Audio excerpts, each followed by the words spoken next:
নমস্কার, আমি কুণাল ঘোষ। কুণাল ঘোষ কয়েকটি কথা একটু বলার জন্য এই ভিডিও। প্রথম কথাটা একদম পরিষ্কার করে বলি, তৃণমূল কংগ্রেসের সৈনিক ছিলাম। আমার নিজের অনেক সৈনিক অভিমান, রাগ।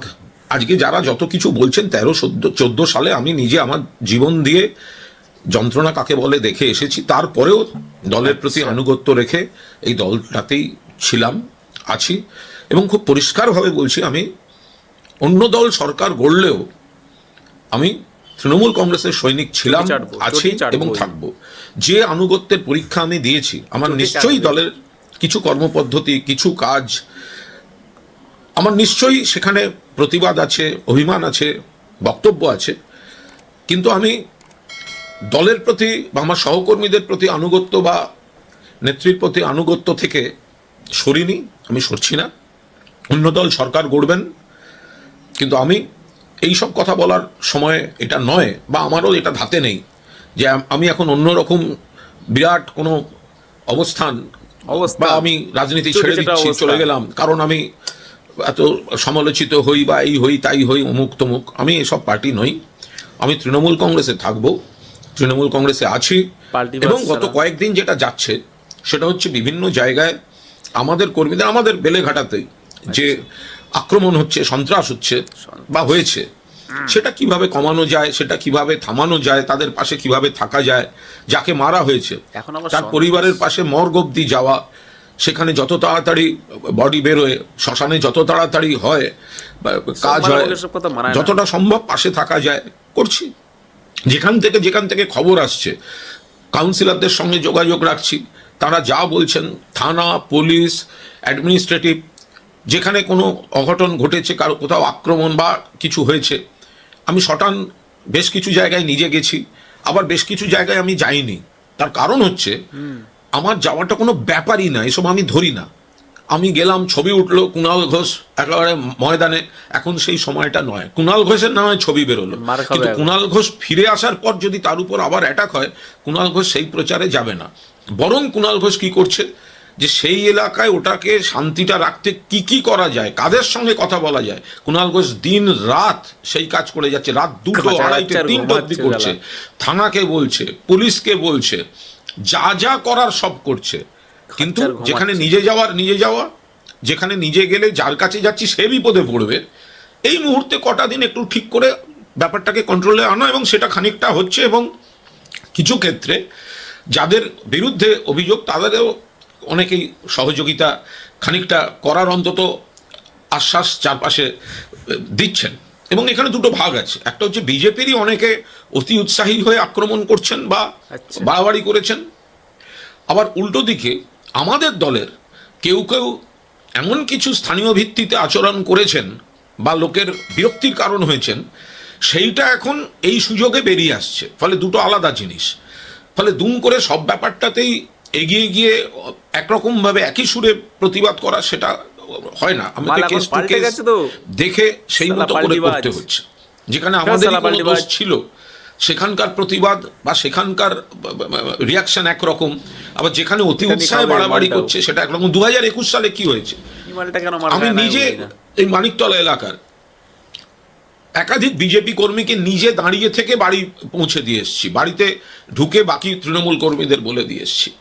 ফলে আমি পুরোদস্তুর এর মধ্যে আছি। আজকে যদি আমাকে অনেকে কেউ বলেন আপনি তো ভোটের সময় এই বলেছিলেন, ওই বলেছিলেন, আরে ভাই, আমি একটা দলের মুখপাত্র, আমাকে শেষ দিন অবধি সেটাই সেইভাবে বলতে হবে যাতে আমার দলের কর্মীরা চাঙ্গা থাকেন। সব দলের মুখপাত্রদেরই সেটা কাজ, সেটা কর্তব্য, তাকে থাকতে হয়, তাকে বলতে হবে, এবং এই বাতাবরণটা রাখতে হবে, আত্মবিশ্বাসী ইত্যাদি। আমি কোথাও একটা গন্ধ, কোনো একটা বিপদে, সেটা চক্রান্তের বিপদ হতে পারে, সাংগঠনিক কোনো দুর্বলতার বিপদ হতে পারে, মানুষের বিরক্তি, যে কারণে আমি যে কাগজের দায়িত্বে সংবাদ প্রতিদিন, তাতে এইবার এই প্রথম কোনো এক্সিট পোল বা সমীক্ষা প্রকাশ করিনি। কারণ আমি সাংবাদিকতা এবং রাজনীতি মিলে কিছু গন্ধ বুঝি, যেটা আমি প্রকাশ করিনি। হয়তো এরকম আমি গন্ধ পেয়েছি যে এমন কিছু বিজেপি করবে যেটা আমরা সামাল নাও দিতে পারি, সেক্ষেত্রে আমাদের সমীক্ষার সঙ্গে ভোটের ফলাফল মিলবে না।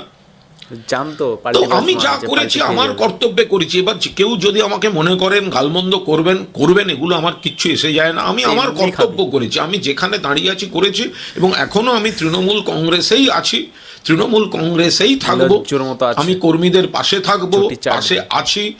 গত কয়েকদিন মানে দিন রাত সেই প্রসেস চালিয়ে যাচ্ছি, এবং সেখানে আমাদের কাউন্সিলর বা আমাদের যারা বেলেঘাটা কেন্দ্রে অন্য নেতারা আছেন, যাদের যা যা খবর পাচ্ছি আমি অ্যাকশন নিচ্ছি। হয়তো কিছু খবর আমি পাচ্ছি না, সেগুলো আমি যোগাযোগ করার চেষ্টা করছি, এবং অন্য জেলা থেকে যারা আমায় যা বলছেন আমি সঙ্গে সঙ্গে প্রপার জায়গায় কমিউনিকেট করছি। সেটা অ্যাডমিনিস্ট্রেশন হতে পারে, সেটা আমাদের দলীয় নেতৃত্ব হতে পারে, এটা আমার কর্তব্য।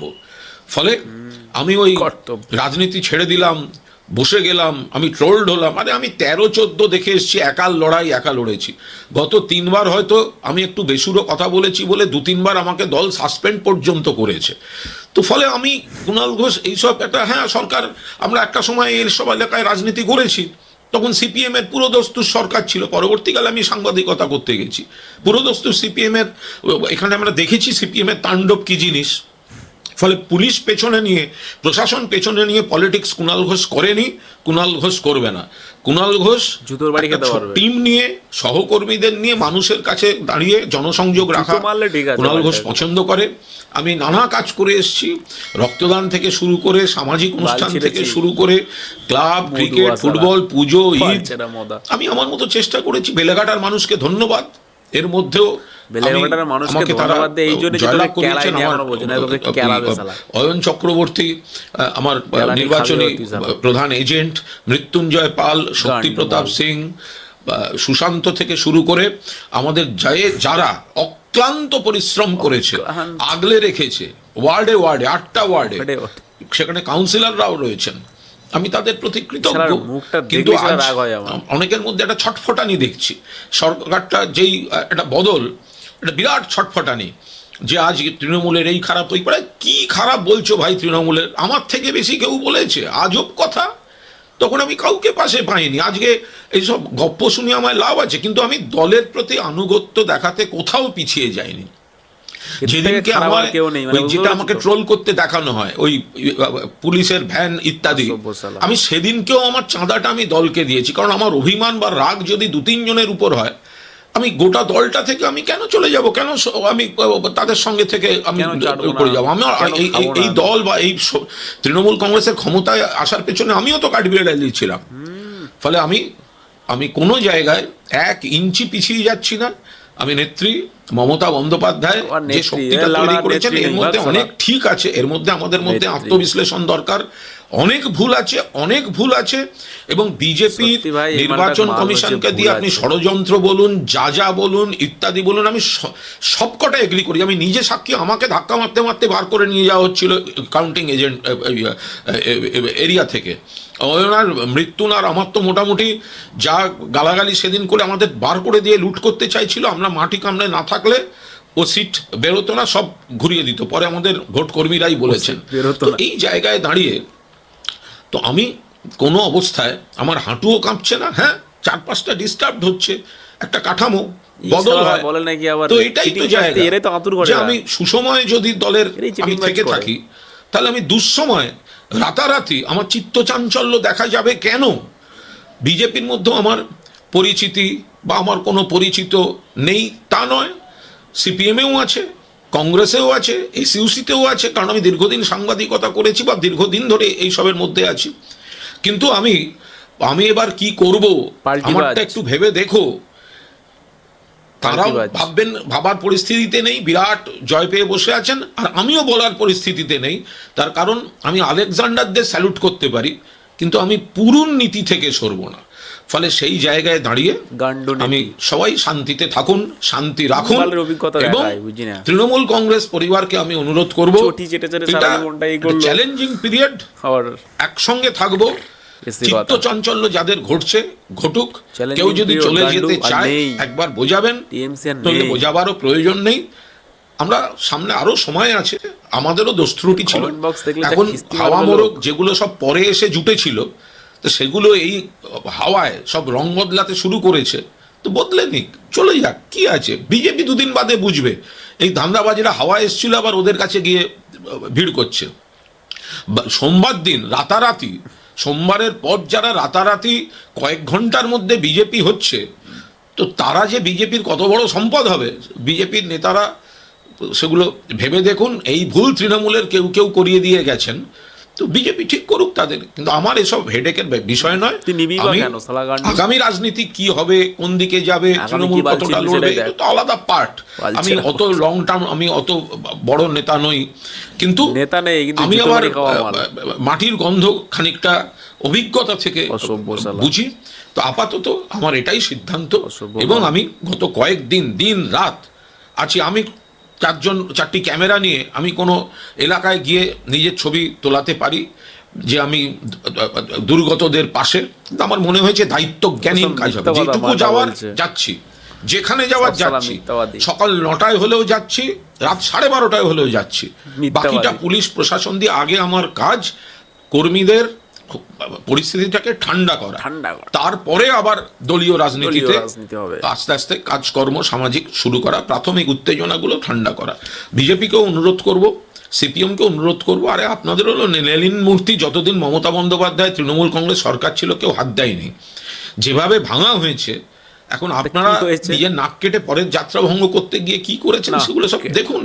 আপনাদের লেনিন মূর্তিও কেউ ভাঙেনি, লেনিন সরণি রাস্তার নামও পরিবর্তন হয়নি। এবার দেখুন, শুধু তৃণমূলের পেছনে কথা বলে মজা দেখে তো সময় কাটালেন, বাকিটা হবে। কয়েকজন হাতে গোনা কর্মীও যদি থাকে তাহলেও হবে। তৃণমূল কংগ্রেসে ছিলাম, আছি, থাকবো, দলের সুসময় ছিলাম, আর দুঃসময় কাঁপবে। হ্যাঁ, আমার ফুটবল খেলতে গিয়ে পা ভেঙেছে, কিন্তু ভোটের রেজাল্ট দেখে পা কাঁপার ছেলে কুণাল ঘোষ নয়। বড়দের প্রণাম, বেলেঘাটায় কাজ করার চেষ্টা করব, উন্নয়নের কাজ করার চেষ্টা করব, দল মত নির্বিশেষে। বিজেপি, সিপিএম, কংগ্রেস সমস্ত বা যারা রাজনীতি করেন না, যে যখন আমাকে দিয়ে যদি কোনো উপকার হয় আমি করার চেষ্টা করব, এইটুকু বলার জন্য আপনাদের কাছে আসা। সবাই ভালো থাকবেন, বড়দের প্রণাম, বাকিদের শুভেচ্ছা।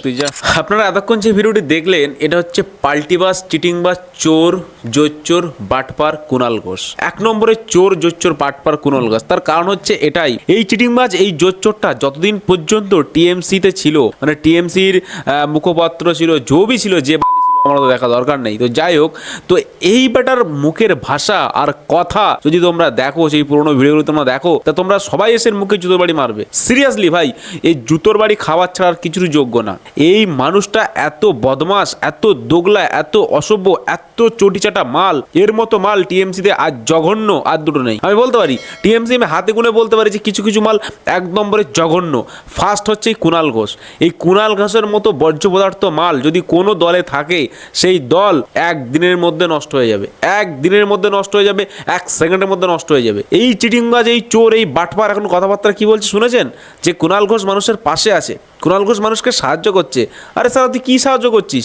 তুই তো লোকে শুধু পদ মারার ধান্দায় আছিস। 2021 সালে এই কুণাল ঘোষ নিজে দাঁড়িয়ে থেকে বিজেপির কর্মীদের বা বিজেপি সাপোর্টারদের তাদের ঘর ভাঙিয়েছে, তাদের বাড়ি থেকে উৎখাত করিয়েছে, তাদের মারধর করিয়েছে। এই চিটিংবাজ, এই জোচ্চোর, এত অসভ্য।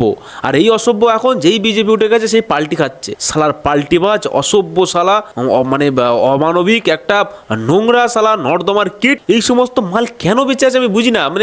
মানে বেঁচে আছে ভালো কথা, কিন্তু এরা কি করে সোশ্যাল মিডিয়ায় আসে, কি করে মুখ দেখায়? আমি সত্যি, আমি আজ পর্যন্ত ভাই আমার অতটা অভিজ্ঞতা নেই। কুণাল ঘোষের যতটা অভিজ্ঞতা পার্টিবাজিতে, পলিটিক্যাল বাজ মাল, অতটা আমার অভিজ্ঞতা নেই। কিন্তু আমার এই বয়সে যতটা আমার অভিজ্ঞতা আছে পার্টি পলিটিক্স নিয়ে, আমি অনেকদিন এইগুলো নিয়ে ঘাটাঘাটি করি। কিন্তু এর মতো জঘন্য, আমি মনে করি এর মতো জঘন্য মানে পার্টিবাজ আর পাল্টিবাজ মাল আর দুটো নেই। দেখুন কেমন সুর পাল্টে গেছে, এখন সুর পুরো পাল্টে গেছে। এখন বলছে কি না, আপনারা একটু দেখবেন, বিজেপির যারা কর্মকর্তা আছেন আপনারা একটু দেখবেন যেন একটু মারদাঙ্গা না হয়। এই শালা চিটিংবাজ, চোর, শালা বাটপার, তুই একসময় মানুষকে মেরেছিস। হ্যাঁ, বিজেপির কর্মীদের তুই বাড়ি থেকে উৎখাত করেছিস, তাদেরকে তুই মেরেছিস, তাদের উপরে অত্যাচার করেছিস, তাদের সম্পত্তি লুট করেছিস। শালা চিটিংবাজের মাল, শালা তুই আবার এখন এসে বলছিস এরকম কথা? তোর মুখে মানায়? অসভ্য। জানি না কে কি এখানে ভিডিও করে বা কে কেমন কিছু বলে, কিন্তু এই মালটা আমার জাস্ট সহ্য হয় না। কুণাল ঘোষ দেবাংশু, অষ্টমীগিরি, আরও কিছু মাল আছে, আরও কিছু বামপন্থী আরও কিছু মাল আছে, ঠিক আছে, আমি সবার নাম এখন বলতে পারছি না। মানে এরা এত অসভ্য, এত জঘন্য, এদের মানে মেন্টালিটি এবং এদের ক্যারেক্টার ভাই, মানে আপনারা যদি একবার ভাবেন, এদের ডিপলি একবার চিন্তা ভাবনা করেন, বা এর আগের যত কথাবার্তা, অভয়া কাণ্ড থেকে নিয়ে শুরু করে দুর্গাপুর কাণ্ড, বা মনে করুন মানে আরও অনেক কালো দিন আছে টিএমসি সরকার থাকাকালীন, সেই সব ক্ষেত্রে এই চিটিংবাজ, এই বাটপার বলেছে জাস্ট একটা ইনসিডেন্স, এটা কোনো ব্যাপার না, হতেই পারে। মানে ভাই কোথায় প্রোটেস্ট করবে, কোথায় কিনা বলবে যে না এই ঘটনাটা নিন্দনীয় ঘটনা, এই ঘটনা অবশ্যই আমাদের পশ্চিমবঙ্গের জন্য খুবই খারাপ দিন, কালো দিন, কিন্তু এই চিটিংবাজ, এই জোচ্চোর, এই বাটপার এসব বলে না। এরা ভাই কেন যে সরকারে ছিল আমি জানি না, আর এই সমস্ত মাল এখনো পর্যন্ত বিরোধী করবে, মানে এই সমস্ত মাল, এই মালটা এত অসভ্য মাল। দেখো এর কমেন্ট বক্স একবার আমি খুলে জাস্ট দেখি, একটা দুটো কমেন্ট দেখবো, বেশি দেখবো না, ঠিক আছে। এই চিটিংবাজ দেখো কমেন্ট, একজন বলছে বেলেঘাটা জিতেছেন বলে বেলেঘাটা রাস্তায় ঘোরাঘুরি করবেন না, সাবধান। দেখেছেন, এই চিটিংবাজকে সবাই মারতে চায়, এই চিটিংবাজকে সবাই শিক্ষা দিতে চায়, কিন্তু হয়তো দিতে পারছে না। তুমি আর এখন দলে না, তিহার যাত্রার জন্য প্রস্তুত হও। দেখেছেন ভাই, প্রত্যেকটা বাংলার মানুষ এই টার উপরে রেগে আছে, এই অসভ্য বাটপার, মানে একদম মানে কি থার্ড ক্লাস মাল। এইসব মাল কেন যে আমি জানি না এখনো পর্যন্ত পশ্চিমবঙ্গে আছে, এবং এরা পশ্চিমবঙ্গে থেকে এত চিটিংবাজি কথাবার্তা বলে যাচ্ছে। ভাই কেন বলে যাচ্ছে আমি জানি না, বিজেপির মানে উপরপদস্থ মানুষরা একে শাস্তি দিচ্ছে না কেন আমি জানি না। তোর থাকা বা না থাকায় কিছুই ছেঁড়া যাবে না, একদম ঠিক। এই নোংরা, এই জঞ্জাল ভাই ভারত থেকে, পশ্চিমবঙ্গ থেকে দূর করে ফেলে দেওয়া দরকার। এই সমস্ত জঞ্জাল মস্তিষ্কের মাল, পাল্টিবাজ মাল আমাদের পশ্চিমবঙ্গে দরকার নেই। আমি তো এই মালটাকে বয়কট করলাম, আর কে বয়কট করে আমি জানি না। আপনারা সবাই ভিডিওর কমেন্ট সেকশনে এসে কুণাল ঘোষ বয়কট করে লিখবেন, আর এই কুণাল ঘোষকে যেখানেই পাবেন দূর করে ছুড়ে ফেলবেন পুরো বাংলাদেশে। সিরিয়াসলি অসভ্য, একদম লম্পট, একদম বাজে চরিত্রের মানুষ। এরকম মানুষ আমি আমার জীবনে দেখিনি। এত খারাপ কেন মানুষ হয়, বা এত খারাপ কেন এদের চিন্তাভাবনা হয় আমি জানি না। এরা শালা পার্টিবাজ, সবসময় পার্টিই করে যাবে। নিজস্ব কোনো একটা ব্যক্তি সত্তা নেই, নিজস্ব কোনো একটা চিন্তা ভাবনা নেই, মানে একটা উন্নতি করবে বা আমাদের দেশটাকে এগিয়ে নিয়ে যাবে বা পশ্চিমবঙ্গটাকে এগিয়ে নিয়ে যাবে, সেই থেকে কোনো চিন্তাভাবনা নেই। জাস্ট পার্টিবাজি করবে, শুধু পয়সা খাবে আর বসে বসে চিটিংবাজি করবে, এই ছাড়া এদের কিচ্ছু না। দুঃসময় আনবার কারিগর তো আপনি। দেখেছেন, সবাই জানে, বাংলা মানুষ জানে, দুঃসময় আনবার কারিগর তো আপনি। এই সব চিটিংবাজি তো দুঃসময় এনেছে।